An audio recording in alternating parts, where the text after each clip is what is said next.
Hi friends, ಎಲ್ರಿಗೂ ನಮಸ್ಕಾರ. ಬನ್ನಿ ಇವತ್ತು ಭಾಗ್ಯಲಕ್ಷ್ಮಿ ಸಂಚಿಕೆ ಏನಾಗಿದೆ ನೋಡ್ಕೊಂಬರೋಣ. ಭಾಗ್ಯ ಆಫೀಸಿಗೆ ಬಂದಿರ್ತಾಳೆ. ಅಲ್ಲಿ ಫುಡ್ಡು ಲೈಸೆನ್ಸ್ ಬೇಕು ಅಂತ ಹೇಳಿ ಅಪ್ಲೈ ಮಾಡಿರ್ತಾಳಲ್ಲ, ಅದಕ್ಕೋಸ್ಕರ ಅವರಿಬ್ಬರು ಬಂದಿರ್ತಾರೆ. ಅಲ್ಲಿ ಬಂದ ತಕ್ಷಣ ಆ ಫುಡ್ಡು ತೊಗೊಂಡು ನೋಡ್ತಾಳೆ. ಅವಳು ನೋಡಿದ್ರೆ ಆ ಊಟ ಎಲ್ಲ ಹಳಸೋಗಿರುತ್ತೆ. ಅದನ್ನು ನೋಡಿಬಿಟ್ಟು, ನೋಡಿ ಸುಂದ್ರಕ್ಕ, ಇವರು ಫುಡ್ಡು ಚೆಕ್ ಮಾಡೋದಕ್ಕೆ ಲ್ಯಾಬ್ಗೆ ಹಳಸೋಗಿರೋ ಊಟನ ಕೊಡ್ತಾಯಿದ್ದಾರೆ ನೋಡಿ ಅಂತ ತೋರಿಸಿದ ತಕ್ಷಣ ಅವಳು ಸುಂದ್ರಿ, ಏಯ್ ಏನಾಗಿದೆ ನಿನಗೆ? ಹಾಂ, ಏನಕ್ಕೆ ನೀನು ನಮ್ಮದು ಅಳಿಸೋಗಿರೋ ಊಟ ತೊಗೊಂಡೋಗಿ ಆ ಲ್ಯಾಬಿಗೆ ಕೊಡ್ತಾ ಇದೀಯಾ ಅಂತ ಹೇಳ್ತಾಳೆ. ಅದಕ್ಕೆ ಬೇಡ ಸುಂದ್ರಕ್ಕ, ಇವ್ರದ್ದೇನು ತಪ್ಪಿರಲ್ಲ ಪಾಪ. ಅವರು ನಮ್ಮ ಮನೆಗೆ ರೈಡ್ ಮಾಡೋಕ್ಕೆ ಬಂದಿದ್ರಲ್ಲ, ಅವ್ರನ್ನ ಕೇಳ್ಬೇಕು ನಾವು ಇವಾಗ, ಅವ್ರನ್ನ ಕೇಳೋಣ ಬಿಡಿ ಅಂತೇಳಿ ಅವ್ರನ್ನ ಹುಡುಕ್ತಾ ಇರಬೇಕಾದ್ರೆ ಅಷ್ಟೊತ್ತಿಗೆ ಆಫೀಸೇ ಅಲ್ಲಿಗೆ ಬರ್ತಾನೆ. ಅವ್ನು ಬಂದ ತಕ್ಷಣ ಏನು ರೀ ಬೆಳಗ್ಗೆ ಬಂದುಬಿಟ್ಟಿದ್ದೀರಾ, ಏನು ಸಮಾಚಾರ ಅಂತೇಳಿ ಅವನೇ ಬಂದು ಕೇಳ್ತಾನೆ. ಕೇಳಿದ ತಕ್ಷಣ, ಹೌದು ಸರ್, ನಾವು ಬರಲೇಬೇಕಾಗತ್ತೆ ಸರ್, ಏನು ಮಾಡೋಕ್ಕಾಗಲ್ಲ, ನಮ್ಮ ಕೆಲಸ ಆಗಬೇಕು ಅಂದರೆ ನಾವು ಬರಲೇಬೇಕಾಗತ್ತೆ ಅಂತ ಹೇಳ್ತಾಳೆ. ಎಷ್ಟು ದುಡ್ಡು ತೊಗೊಂಡ್ರಿ ಸರ್ ನೀವು ಕನ್ನಿಕಾ ಮೇಡಮ್ ಹತ್ರ ಅಂತ ಕೇಳಿದ ತಕ್ಷಣ, ಓ ನಿಮ್ಗೆ ಗೊತ್ತಾಗೋಯ್ತಾ ಅಂತ ಹೇಳ್ತಾನೆ.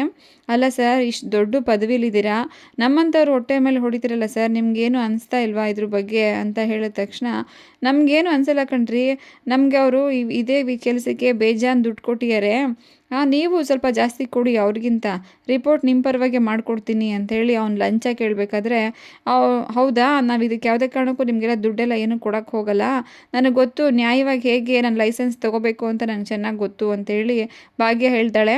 ಅದಕ್ಕೆ ಅವನು ಆಫೀಸರು, ಏನೋ ನ್ಯಾಯವಾಗಿ ತೊಗೊಂಡ್ಬಿಡ್ತೀರಾ, ನಾನು ನೋಡ್ತೀನಿ ಕಣ್ರಿ ಅದು ಹೇಗೆ ತೊಗೋತೀರ ಲೈಸೆನ್ಸು, ನಿಮ್ಗೆ ಯಾವುದೇ ಕಾರಣಕ್ಕೂ ನಾವು ಲೈಸೆನ್ಸ್ ಮಾಡಿಕೊಡಲ್ಲ ಅಂತೇಳಿ ಅವನೇ ಆವಾಜಾಗ್ತಿರ್ತಾನೆ. ಅದಕ್ಕೆ ಭಾಗ್ಯ, ಹೌದಾ ನೋಡಿ, ನೀವು ಹೇಳಿದ್ದೆ ಏನು ಫೈನಲ್ ಅಲ್ವಲ್ಲ ಇಲ್ಲಿ, ಇದಕ್ಕಿಂತ ಮೇಲೆ ಅಧಿಕಾರಿಗಳು ಇರ್ತಾರೆ, ಅವ್ರನ್ನ ಹೋಗ್ಬಿಟ್ಟು ನಾವು ನ್ಯಾಯ ಕೇಳ್ತೀವಿ ಬಿಡಿ ಅಂತ ಹೇಳಿದ ತಕ್ಷಣ ಇವ್ನಿಗೆ ಸ್ವಲ್ಪ ಭಯ ಆಗುತ್ತೆ. ಸರಿ ಹಂಗೆ ಅಂದ್ಕೊಂಡು ಅವ್ನು ಸೆಕ್ಯೂರಿಟಿನ ಕೇಳ್ತಾಳೆ, ಸರಿ ಇಲ್ಲಿ ಡೈರೆಕ್ಟರ್ ರೂಮ್ ಯಾವುದಿದೆ ಸರ್ ತೋರಿಸಿ ಅಂತ ಹೇಳಿದ ತಕ್ಷಣ, ಮೇಡಮ್ ಮುಂದೆ ಹೋಗಿ ಸ್ವಲ್ಪ ಲೆಫ್ಟ್ ತೊಗೊಳ್ಳಿ ಅಂತೇಳಿ ಹೇಳ್ತಾನೆ. ಆಮೇಲೆ ಅವನ ಮುಂದೆ ಹೊರಟ ತಕ್ಷಣ ಈ ಸೆಕ್ಯೂರಿಟಿ, ಅಲ್ಲ ಸರ್, ಈ ಅಕ್ಕ ನೋಡಿ ಸರ್ ಎಷ್ಟು ಧೈರ್ಯವಂತೆ, ಡೈರೆಕ್ಟರ್ ಹತ್ರನೇ ಹೋಗ್ಬಿಟ್ಟು ನ್ಯಾಯ ಕೇಳ್ತೀನಿ ಅಂತ ಹೊರಟೋದ್ರಲ್ಲ ಸರ್, ಇವಾಗ ಏನು ಮಾಡೋದು, ಏನಾದರೂ ನಾವು ದುಡ್ಡು ತೊಗೊಂಡ್ರೆ ಅದು ಗೊತ್ತಾಗ್ಬಿಟ್ರೆ ಏನು ಸರ್ ಮಾಡೋದು ಅಂತೇಳಿ ಹೇಳ್ಬೇಕಾದ್ರೆ ಅವ್ರಿಗೆ ಸ್ವಲ್ಪ ಭಯ ಶುರುವಾಗುತ್ತೆ. ಆಮೇಲೆ ಅಲ್ಲಿಗೆ ಹೋದ ತಕ್ಷಣ ಅಲ್ಲೊಬ್ಬರು ನಿಂತ್ಕೊಂಡಿರ್ತಾರೆ. ಅವರೆಲ್ಲ ಹೋಗ್ಬಿಟ್ಟು ಕೇಳ್ತಾಳೆ, ಸರ್ ಇದು ನಾವು ಅರ್ಜೆಂಟು ಅವ್ರ ಹತ್ರ ಒಬ್ರು ಮಾತಾಡಬೇಕಾಗಿತ್ತು, ನಮ್ಗೆ ಒಳಗಡೆ ಬಿಡಿ ಅಂತ ಹೇಳಿದ ತಕ್ಷಣ, ಇಲ್ಲ ಮೇಡಮ್ ಇವಾಗ ಸರ್ ತುಂಬ ಬ್ಯುಸಿ ಇದ್ದಾರೆ, ನಾನು ಬಿಡೋಕ್ಕಾಗಲ್ಲ ಅಂತೇಳಿ ಅವಳು ಬೈತಾ ಇರ್ತಾಳೆ. ಇವಳು, ಇಲ್ಲ ನಮಗೆ ಅರ್ಜೆಂಟ್ ಇದೆ, ಸ್ವಲ್ಪ ಮಾತಾಡಲೇಬೇಕು, ನಮಗಿಲ್ಲಿ ಅನ್ಯಾಯ ಆಗ್ತಾಯಿದೆ, ನ್ಯಾಯ ತಗೋಬೇಕು ಅಂತ ಹೇಳ್ಬೇಕಾದ್ರೆ ಅವರು ಒಳಗಡೆಯಿಂದನೇ, ಸರ್ ಏನಮ್ಮ ಅದು ಗಲಾಟೆ ಅಂತ ಹೇಳ್ತಾರೆ. ಅದಕ್ಕೆ ಭಾಗ್ಯ, ನಡಿ ನಡಿ ಒಳಗಡೆ ಹೊಟ್ಟೋಗೋಣ ಅಂತೇಳಿ ಹೇಳಬೇಕಾದ್ರೆ, ನೋಡಿ ಸರ್ ಇವರು ಎಷ್ಟು ಬ್ಯುಸಿ ಇದ್ದಾರೆ ಅಂತ ಹೇಳಿದ್ರು ಕೇಳ್ತಾ ಇಲ್ಲ ಅಂತ ಹೇಳಿದ ತಕ್ಷಣ, ನಾನೆಲ್ಲರಿ ಬ್ಯುಸಿ ಇದ್ದೀನಿ, ಯಾಕ್ರಿ ಈ ಥರ ಸುಳ್ಳೆಲ್ಲ ಹೇಳ್ತಾ ಇದ್ದೀರಾ ನೀವು ಅಂತ ಹೇಳ್ತಾರೆ. ಅವರು ಹೇಳಿ ಮೇಡಮ್ ಏನು ಹೇಳಿ ಅಂತ ಹೇಳಿದ ತಕ್ಷಣ, ನೋಡಿ ಸರ್ ನಮ್ಮದು ಹಾಳಾಗಿರೋ ಫುಡ್ಡನ್ನು ತೊಗೊಂಡೋಗಿ ಲ್ಯಾಬಿಗೆ ಕೊಡ್ತಾ ಇದ್ದಾರೆ, ನಮಗೆ ನ್ಯಾಯ ಸಿಗಲೇಬೇಕು, ನಾವಿಲ್ಲ ಧರಣಿ ಕೂತ್ಕೊಂಡ್ಬಿಡ್ತೀವಿ ಸರ್ ಇಲ್ಲೇನೆ ಅಂತ ಹೇಳ್ತಾರೆ. ಅಲ್ಲ ಮೇಡಮ್, ಮೊದಲು ಏನು ವಿಷಯ ಅಂತ ಹೇಳಿ ಆಮೇಲೆ ಏನಾಗಿದೆ ಮಾತಾಡೋಣ ಅಂತ ಹೇಳಿದ ತಕ್ಷಣ, ನೋಡಿ ಸರ್ ಈ ಫುಡ್ ಚೆಕ್ ಮಾಡಿ ಅಂತ ಕೊಡ್ತಾರೆ. ಅವ್ರು ಅದನ್ನು ಚೆಕ್ ಮಾಡಿಬಿಟ್ಟು, ಏನು ರೀ ಇದು ಇಷ್ಟೊಂದು ಹಳಸೋಗಿರೋ ಫುಡ್ ಇದೆ ಅಂತ ಹೇಳ್ಬಿಟ್ಟು ಅವ್ರನ್ನ ಕರೀರಿ, ಅವ್ರನ್ನ ಫುಡ್ಡು ಚೆಕ್ ಮಾಡೋರನ್ನ ಅಂತ ಕರೆದ ತಕ್ಷಣ ಅವ್ನು ಬರ್ತಾನೆ. ಏನು ಹೇಳಿ ಸರ್ ಅಂದ ತಕ್ಷಣ, ಅಲ್ಲ ಕಣ್ರಿ ಇವ್ರು ನೆನ್ನೆ ಬಂದಿದ್ರಾ ಫುಡ್ಡು ಚೆಕ್ ಮಾಡೋದಕ್ಕೆ ಅಂತ ಹೇಳಿದ ತಕ್ಷಣ, ಹೌದು ಸರ್ ಇವ್ರು ನೆನ್ನೆ ಬಂದಿದ್ದರು ಪಾಪ, ಊಟ ತೊಗೊಂಬಂದಿದ್ರು, ಮತ್ತು ಲೈಸೆನ್ಸ್ ಕೂಡ ಅಪ್ಲೈ ಮಾಡಿದ್ದಾರೆ ಅಂತ ಹೇಳಿದ ತಕ್ಷಣ, ಹೌದಾ ಮತ್ತು ಯಾಕ್ರಿ ನೆನ್ನೆ ನೀವು ರಿಪೋರ್ಟ್ಗೆ ಫುಡ್ ಕೊಡಲಿಲ್ಲ ಅಂತ ಹೇಳ್ತಾರೆ. ಇಲ್ಲ ಸರ್ ನಮ್ಮ ಇನ್ಸ್ಪೆಕ್ಟರು ಕೊಡಬೇಡ ಅಂತ ಹೇಳಿದರು ಅಂತ ಹೇಳ್ತಾರೆ. ಹೌದಾ, ಅವ್ರೇನು ರೀ ಅದಕ್ಕೆ ಹೇಳ್ತಾರೆ, ನೆನ್ನೆ ನಾವು ಊಟ ಮಾಡಿದ್ದೆಲ್ಲ ಇವ್ರ ಮನೆಯದೇ ಸರ್, ಅವರು ಎಷ್ಟು ಚೆನ್ನಾಗಿ ಅಡುಗೆ ಮಾಡಿದರು ಅಂತ ಹೇಳಿದ ತಕ್ಷಣ, ಹೌದೇನು ರೀ, ನೀವು ಮನೆ ಊಟ ತುಂಬ ಚೆನ್ನಾಗಿ ಮಾಡಿಕೊಟ್ಟಿದ್ದೀರಾ ಅಡುಗೆ ಎಲ್ಲ ಅಂತ ಹೇಳಿಬಿಟ್ಟು ಆ ಆಫೀಸರ್ನ ಕರೀತಾನೆ.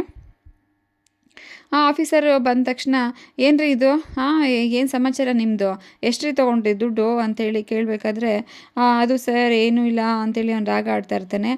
ನನಗೆ ನಿಮ್ಮಲ್ಲಿ ಮೊದಲಿಂದನೂ ಅನುಮಾನ ಇತ್ತು ಕಣ್ರಿ, ಈ ಥರ ಏನೋ ಕೆಲಸಗಳು ನೀವು ಮಾಡ್ತಾ ಇದ್ದೀರಾ ಅಂತ ನಮ್ಗೆ ಕಂಪ್ಲೇಂಟ್ ಬರ್ತಾನೆ ಇತ್ತು, ಇವಾಗ ರಿಟರ್ನಾಗಿ ಸಿಗಾಕೊಂಡಿದ್ದೀರಾ, ಸರಿ ಒಂದು ಕೆಲಸ ಮಾಡಿ ಹೋಗ್ರಿ, ಇವ್ರಿಗೊಂದು ಸಸ್ಪೆನ್ಷನ್ ಲೆಟರ್ ರೆಡಿ ಮಾಡಿ ಅಂತ ಹೇಳಿದ ತಕ್ಷಣ, ಸರ್ ಬೇಡ ಸರ್ ಅಂತ ಅವ್ನು ಬೇಡ್ಕೊತಾನೆ.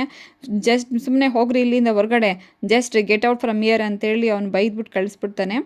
ಈ ಕಡೆ ಪೂಜಾ ಮತ್ತು ಕಿಶನ್ ಇಬ್ಬರು, ಈ ಕಿಶನ್ಗೆ ಕಾರ್ ಟೈರ್ ಪಂಚರ್ ಮಾಡಿಬಿಟ್ಟಿರ್ತಾಳೆ ಅವಳು. ಅವ್ನು ನೋಡ್ಬಿಟ್ಟಿಗೆ ಇವನಿಗೆ ಗಾಬರಿ ಆಗಿಬಿಡುತ್ತೆ, ಅಯ್ಯೋ ಇವಾಗ ತಾನೇ ಚೆನ್ನಾಗಿತ್ತಲ್ಲಪ್ಪ ಕಾರು, ಈಗ ಹೆಂಗಪ್ಪ ಹೊರಗಡೆ ಹೋಗೋದು ಅಂತೇಳಿ ಒಂದು ಸ್ಟೆಪ್ನಿ ಹಾಕೊಂಡು ರೆಡಿ ಮಾಡ್ಕೊತಾ ಇರ್ತಾನೆ.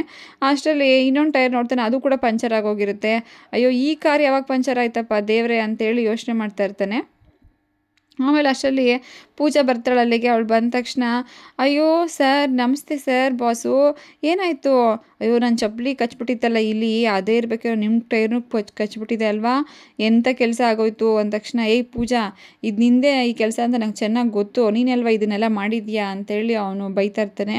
ಇಲ್ಲಪ್ಪ ನಾನಂತೂ ಈ ಕೆಲಸ ಎಲ್ಲ ಯಾವತ್ತೂ ಮಾಡಲ್ಲ, ಇರಿ ಒಂದು ನಿಮಿಷ ನಾನು ಹೋಗಿ ಆ ಇಲಿ ಎಲ್ಲಿದೆ ಅಂತ ಹುಡ್ಕೊಂಡು ಬರ್ತೀನಿ ಇರಿ ಅಂದ್ಬಿಟ್ಟು, ಇಲಿ ಎಲ್ಲಿದ್ಯಾ ಎಲ್ಲಿದ್ಯಾ ಅಂತ ಹುಡ್ಕೊಂಡು ಹೊರಟೋಗ್ತಾಳೆ ಅವಳು. ಆಮೇಲೆ ಈ ಕಡೆ ಕನ್ನಿಕಾಗಿ ಆಫೀಸರ್ ಬಂದ್ಬಿಟ್ಟು ಹೇಳ್ತಾನೆ, ಮೇಡಮ್ ನಾವು ಅಂದ್ಕೊಂಡಿದ್ದೇನು ಆಗಿಲ್ಲ ಮೇಡಮ್, ಆ ಡೈರೆಕ್ಟರ್ ಆಫೀಸರು ಭಾಗ್ಯನ ಪರವಾಗಿ ಮಾತಾಡಿಬಿಟ್ರು, ನಾವು ಅಂದ್ಕೊಂಡಿದ್ದೇನು ಮಾಡೋಕ್ಕಾಗಲೇ ಇಲ್ಲ ಅಂತ ಹೇಳಿದ ತಕ್ಷಣ, ಅಲ್ಲ ಕಣ್ರಿ ನೀವೇನಕ್ಕೆ ಅಲ್ಲಿ ತನಕ ಹೋಗೋ ತನಕ ಬಿಟ್ರಿ, ನೀವೇನಾದರೂ ಮ್ಯಾನೇಜ್ ಮಾಡ್ಬೇಕು ತಾನೆ ಅಂದ ತಕ್ಷಣ, ಇಲ್ಲ ಮೇಡಮ್ ಆ ಅಮ್ಮ ಫಸ್ಟೇ ಎಲ್ಲ ಪ್ರಿಪೇರ್ ಆಗೇ ಬಂದುಬಿಟ್ಟಿದ್ದಾರೆ ಮ್ಯಾಮ್, ಏನು ಮಾತಾಡಬೇಕು ಅಂತ ನಾನೇನು ಮಾಡೋಕ್ಕಾಗಿಲ್ಲ ಅಂತ ಹೇಳಿದ ತಕ್ಷಣ, ಸರಿ ಹೋಗಲಿ ಬಿಡಿ, ನಾನೇ ಹೋಗಿ ಆ ಡೈರೆಕ್ಟರ್ ಹತ್ರ ಮಾತಾಡ್ತೀನಿ, ಅವ್ರನ್ನ ಎಲ್ಲಿಡಬೇಕು ಅಲ್ಲಿಟ್ಟರೆ ಸರಿ ಹೋಗುತ್ತೆ ಬಿಡಿ ಅಂಥೇಳಿ ಅವಳೇ ಬರ್ತಾ ಇರ್ತಾಳೆ. ಈ ಕಡೆ ಸುನಂದ ಬಂದು ಭಾಗ್ಯಂಗೆ ಕಾಲ್ ಮಾಡ್ತಾಳೆ, ಎಲ್ಲಿದೆಯಾ ಭಾಗ್ಯ ಏನಾಯಿತು ಅಂತ ಹೇಳಿದ ತಕ್ಷಣ, ಏನಾಯಿತು ರಿಪೋರ್ಟು ಅಂತ ಕೇಳ್ತಾಳೆ. ಇಲ್ಲ ಅತ್ತೆ, ಇವಾಗ ನಮ್ಮ ಲ್ಯಾಬಿಗೆ ಕೊಟ್ಟಿದ್ದಾರೆ, ಇನ್ನೂ ಬಂದಿಲ್ವಾ, ಯಾಕಮ್ಮ ಇಷ್ಟೊತ್ತು ಲೇಟು ಅಂತ ಹೇಳ್ತಾಳೆ. ಇಲ್ಲ ಇನ್ನೇನು ಬಂದಿರುತ್ತೆ, ಬಂದ ತಕ್ಷಣ ನನಗೆ ಕಾಲ್ ಮಾಡು ಅಂಥೇಳಿ ಅವಳು ಕಾಲ್ ಕಟ್ ಮಾಡ್ತಾಳೆ. ಸರಿ ಅಷ್ಟರಲ್ಲಿ ಕನ್ನಿಕಾ ಇವರಿಬ್ಬರು ಕೂತ್ಕೊಂಡಿರ್ತಾರೆ ಒಳಗಡೆ, ಭಯ ಪಟ್ಕೊತಿರ್ತಾರೆ ಏನಾಗುತ್ತೋ ಏನೋ ರಿಪೋರ್ಟು ಅಂಥೇಳಿ. ಆಗ ಸುಂದ್ರಿ, ಭಯ ಪಡಬೇಡ ಭಾಗ್ಯ, ಏನೂ ಆಗಲ್ಲ, ಸುಮ್ಮನೆ ಇರು, ರಿಪೋರ್ಟ್ ನಮ್ಮ ಕೈಲೇ ಸಿಗುತ್ತೆ ಅಂಥೇಳಿ ಅವಳಿಗೆ ಧೈರ್ಯ ಹೇಳ್ತಾ ಇರ್ತಾಳೆ. ಅಷ್ಟರಲ್ಲಿ ಕನ್ನಿಕಾ ಬಂದ ತಕ್ಷಣ ಅವಳು ನೋಡ್ಬಿಟ್ಟು ನಗ್ತಾ ಇರ್ತಾಳೆ. ಇವಳು ಸುಂದರಿ ಎದ್ದು ನಿಂತ್ಕೊಂಡು, ವೆಯ್ಟ್ ಕನಿಕಾ, ನನಗೆ ಗೊತ್ತು ನೀನು ಏನು ಹೇಳಬೇಕು ಅಂತ ಅಂದ್ಕೊಂಡಿದ್ದೆ, ನಿನ್ನ ಡೈಲಾಗ್ ನಾನೇ ಹೇಳ್ಬಿಡ್ತೀನಿ ಇರು ಅಂತೇಳಿ ಅವಳೇ ಹೇಳ್ತಾಳೆ. ಏಯ್ ಭಾಗ್ಯ, ನನಗೆ ನಿನ್ನಿಂದ ನನ್ನ ಎದುರಾಕೊಂಡು ನಿನ್ನ ಕೈಲಿ ಏನು ಮಾಡೋಕ್ಕಾಗಲ್ಲ ಕಣೆ ಅಂತ ಹೇಳ್ತೀಯ ತಾನೇ, ಅಷ್ಟೇ ಹೇಳೋಕ್ಕಾಗದು ನಿನ್ನ ಕೈನಲ್ಲಿ, ಹೋಗು ನಿನ್ನ ಕೆಲಸ ಏನಿದೆ ನೋಡ್ಕೊಂಡು ಸುಮ್ಮನೆ ಹೋಗ್ತಾರೋ ಇಲ್ಲಿಂದ ಅಂತೇಳಿ ಅವಳು ಬೈತಾಳೆ. ಸರಿ ಅಲ್ಲಿಂದ ಅವಳು ಕನ್ನಿಕಾ ಸೀದಾ ಡೈರೆಕ್ಟರ್ ರೂಮ್ಗೆ ಹೊಟ್ಟೆ ಕೂತ್ಕೊತಾಳೆ. ಸರ್ ನಮಸ್ತೆ ಸರ್ ಅಂತ ಹೇಳಿದ ತಕ್ಷಣ ಅವನು ಕೂತ್ಕೊಳ್ಳಿ ಅಂತ ಹೇಳ್ತಾನೆ. ಸರ್ ನಾನು ರಾಮದಾಸ್ ಕಾಮತ್ ಅವ್ರ ಮಗಳು ಕನ್ನಿಕಾ ಅಂತ ಹೇಳಿದ ತಕ್ಷಣ ಇವ್ರಿಗೆ, ಓ ಹೌದಾ, ನಾನು ತುಂಬ ಅವ್ರ ಬಗ್ಗೆ ಕೇಳಿದ್ದೀನಿ, ಅವ್ರು ತುಂಬ ಸಲ ಮೀಟ್ ಮಾಡಿದ್ದೀನಿ, ಎಷ್ಟು ಒಳ್ಳೆ ಬಿಸ್ನೆಸ್ ಮ್ಯಾನ್ ಅಲ್ವಾ ಅವರು, ಹೇಳಿ ಮೇಡಮ್ ನನ್ನಿಂದ ನಿಮ್ಗೆ ಏನು ಹೆಲ್ಪ್ ಆಗಬೇಕಾಗಿತ್ತು ಅಂಥೇಳಿ ಅವನು ಕೇಳ್ತಾನೆ. ಸರಿ ಅವಳು ಇಷ್ಟರಲ್ಲಿ ಏನೋ ಮಾತಾಡ್ಕೊಂಡಿರ್ತಾರೆ, ಹೊರಗಡೆ ಬಂದು ನಿಂತ್ಕೊಂಡ ತಕ್ಷಣ ಈ ಕಡೆ ಅವನು ಸೆಕ್ಯೂರಿಟಿ ರಿಪೋರ್ಟ್ ತೊಗೊಂಡು ಬರಬೇಕಾದ್ರೆ ಭಾಗ್ಯ ಕೇಳ್ತಾಳೆ, ಏನು ಸರ್ ಇದು ರಿಪೋರ್ಟ್ ನಮ್ಮದೇನಾ ಅಂತ ಕೇಳಿದ ತಕ್ಷಣ, ಹೌದು ಮೇಡಮ್ ಈ ರಿಪೋರ್ಟ್ ನಿಮ್ಮದೇ ಬಂದಿರೋದು, ಸರ್ ಇದಕ್ಕೊಂದು ಸಿಗ್ನೇಚರ್ ಮಾಡಿಬಿಟ್ರೆ ಸಾಕು, ನಿಮ್ಮದು ರಿಪೋರ್ಟ್ ನಿಮ್ಗೆ ಸಿಕ್ಕಾಕೊಂಡ್ಬಿಡುತ್ತೆ, ನಿಮಗೆ ಲೈಸೆನ್ಸ್ ಸಿಗುತ್ತೆ ಮೇಡಮ್, ಹೆದರ್ಕೋಬೇಡಿ ಅಂತ ಹೇಳಿದ ತಕ್ಷಣ ಇವರಿಬ್ಬರಿಗೂ ತುಂಬಾ ಖುಷಿ ಆಗುತ್ತೆ. ಓ ಹೌದಾ ಅಂತ, ಹಂಗೂ ನಮ್ಗೆ ಲೈಸೆನ್ಸ್ ಸಿಗುತ್ತಲ್ಲಪ್ಪ, ಬೇಗ ಒಂಚೂರು ಮಾಡಿಸ್ಕೊಟ್ಬಿಡಿ ಸರ್ ಅಂತ ಹೇಳಬೇಕಾದ್ರೆ ಈ ಕಡೆ ತಿರುಗಿ ನೋಡ್ತಾರೆ, ಅಲ್ಲಿ ಅವರು ಡೈರೆಕ್ಟರು ಮತ್ತು ಕನ್ನಿಕಾ ಇಬ್ಬರು ಹೊರಗಡೆ ನಿಂತ್ಕೊಂಡು ಮಾತಾಡ್ಕೊಂಡು ನಗ್ತಾ ಇರ್ತಾರೆ. ಆಗ ಸುಂದ್ರಿಗೆ ಸ್ವಲ್ಪ ಭಯ ಆಗುತ್ತೆ. ನೋಡು ಭಾಗ್ಯ ಏನಾಗ್ತಾ ಇದೆ, ಇವಳು ಅವರನ್ನು ಕೂಡ ಬುಟ್ಟಿಗೆ ಹಾಕೊಂಬಿಟ್ಲಾ, ಏನಾದರೂ ದುಡ್ಡು ಕೊಟ್ಟು, ನೋಡು ಅವರು ಕೂಡ ಇವಾಗ ಅವ್ರ ಜೊತೆನೇ ಸೇರ್ಕೊಂಡ್ಬಿಟ್ಟಿದ್ದಾರೆ, ಇವಾಗ ಏನು ಮಾಡೋದು ಅಂತೇಳಿ ಹೇಳ್ತಾಳೆ. ಇಲ್ಲ ಸುಂದರಕ್ಕ, ಆ ಥರ ನೀನು ತಪ್ಪಾಗಿ ತಿಳ್ಕೊಬೇಡ, ಅವ್ರಿಗೆ ನೋಡಿದ್ರೆ ಅಷ್ಟು ಥರ ಎಲ್ಲ ಅನಿಸಲ್ಲ, ತುಂಬ ಒಳ್ಳೆಯವರು ಅವರು ಅಂತೇಳಿ ಭಾಗ್ಯ ಹೇಳ್ತಾಳೆ.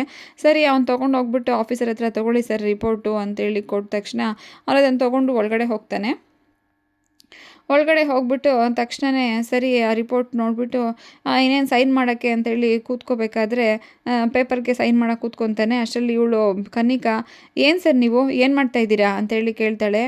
ನಾನು ಏನು ಮಾಡಬೇಕು ಅದನ್ನೇ ಮಾಡ್ತಾಯಿದ್ದೀನಿ ಅಂತೇಳಿ ಅವರು ಆಫೀಸರ್ ಹೇಳ್ತಾರೆ. ನಾನು ನಿಮ್ಗೇನಂತ ಹೇಳಿದ್ದು, ರಿಪೋರ್ಟಿಗೆ ಸೈನ್ ಮಾಡಬೇಡಿ ಅಂತ ತಾನೇ ಹೇಳಿದ್ದು, ನೀವು ಯಾಕೆ ಒಳಗೆ ಸೈನ್ ಮಾಡಿಕೊಡ್ತಾ ಇದ್ದೀರಾ ಅಂತೇಳಿ ಕೇಳ್ತಾಳೆ ಅವಳು. ಅದಕ್ಕೆ, ಯಾಕೆ ಸೈನ್ ಮಾಡಬಾರ್ದು, ನಾನು ನನ್ನ ಕೆಲಸಕ್ಕೆ ದ್ರೋಹ ಮಾಡ್ಕೊಳ್ಳಲ್ಲ, ನೀವು ಎಲ್ಲನ ದುಡ್ಡಿಂದನೇ ಕೊಂಡ್ಕೋಬೇಕು ಅಂತ ಅಂದ್ಕೊಂಡಿದ್ರೆ ಅದೆಲ್ಲ ನಿಮ್ಮ ಕೈಯಿಂದ ಆಗಲ್ಲ ಅಂತೇಳಿ ಅವನು ಬೈತಾನೆ. ಅದಕ್ಕೆ ಇವರಿಬ್ಬರಿಗೂ ಖುಷಿ ಆಗುತ್ತೆ, ಅಂತೂ ಲೈಸೆನ್ಸು ಸಿಕ್ತಲ್ಲಪ್ಪ ನಮಗೆ ಅಂತೇಳಿ ಇವರಿಬ್ಬರು ಖುಷಿ ಪಟ್ಕೊತಾರೆ. ನೋಡಿ ಮೇಡಮ್, ನೀವು ಎಲ್ಲವನ್ನು ದುಡ್ಡಿಂದನೇ ಕೊಂಡ್ಕೊಳ್ಳೋಕ್ಕಾಗಲ್ಲ, ಸ್ವಲ್ಪ ನಿಮ್ಮದು ಮನೆ ಗೌರವ ಎಲ್ಲ ನೋಡ್ಕೊಳ್ಳಿ, ಅವರು ಮರ್ಯಾದೆ ಕಳಿಯೋಕ್ಕೆ ಹೋಗಬೇಡಿ ನೀವು, ಇದರಿಂದ ನೆಕ್ಸ್ಟ್ ಏನಾದರೂ ಮಾತಾಡೋಕ್ಕೆ ಬಂದರೆ ನಿಮ್ಮ ಹೊರಗಡೆ ಹಾಕಬೇಕಾಗತ್ತೆ ಇಲ್ಲಿಂದ ಇಲ್ಲಿ ಅಂತ ಹೇಳಿ ಅವನು ಬೈತಾನೆ ಆಫೀಸರು. ಅವ್ನು ಬೈದ ತಕ್ಷಣ ಈ ಕಡೆ ತೊಗೊಳ್ಳಿ ಮೇಡಮ್ ಅದು ರಿಪೋರ್ಟು, ಇದನ್ನು ತೊಗೊಂಡೋಗಿ ನೀವು ಕೆಲಸನ ಶುರು ಮಾಡಿ, ನಿಮ್ಗೆ ಏನೇ ತೊಂದರೆ ಅದು ನಮ್ಮ ಹತ್ರ ಬಂದ್ಬಿಟ್ಟು ಕೇಳಿ, ನಾನು ಇದು ಖಂಡಿತ ನಾನು ನಿಮಗೆ ಮಾಡಿಕೊಡ್ತೀನಿ ಅಂತೇಳಿ ಅವನು ಹೇಳ್ತಾನೆ. ಆಮೇಲೆ ಈ ಕಡೆ ಕನ್ನಿಕಾಗೆ ಅವಳು ನೋಡಿಬಿಟ್ಟು ಮುಖ ಒಂಥರ ಮಾಡ್ಕೊಂಬಿಡ್ತಾಳೆ. ಸರಿ ಅಷ್ಟರಲ್ಲಿ ಅವಳು ಭಾಗ್ಯ ಬಂದ್ಬಿಟ್ಟು, ನೋಡು ನನಗೆ ರಿಪೋರ್ಟ್ ಸಿಕ್ತು, ನಾನು ನಿಂಗೆ ಅವತ್ತೇ ಹೇಳಿದೆ ತಾನೇ, ನಾನು ನ್ಯಾಯವಾಗಿ ಸಂಪಾದನೆ ಮಾಡ್ತೀನಿ ನೋಡು ಅಂತ ನಿನ್ಗೆ ಹೇಳಿದ್ನಲ್ಲ, ನಂಗೆ ಲೈಸೆನ್ಸ್ ಕೊನೆಗೂ ಸಿಕ್ತು, ಇದಕ್ಕೆಲ್ಲ ನೀನೇ ಕಾರಣ ಕನ್ನಿಕಾ ಅಂತೇಳಿ ಖುಷಿಯಿಂದ ಅವಳಿಗೆ ಹೇಳ್ತಾ ಇರ್ತಾಳೆ. ಥ್ಯಾಂಕ್ ಯು ಫ್ರೆಂಡ್ಸ್, ಈ ವಿಡಿಯೋ ಇಷ್ಟ ದಯವಿಟ್ಟು ಒಂದು ಸಬ್ಸ್ಕ್ರೈಬ್ ಮಾಡಿ, ಲೈಕ್ ಮಾಡಿ, ಶೇರ್ ಮಾಡಿ. Thank you friends.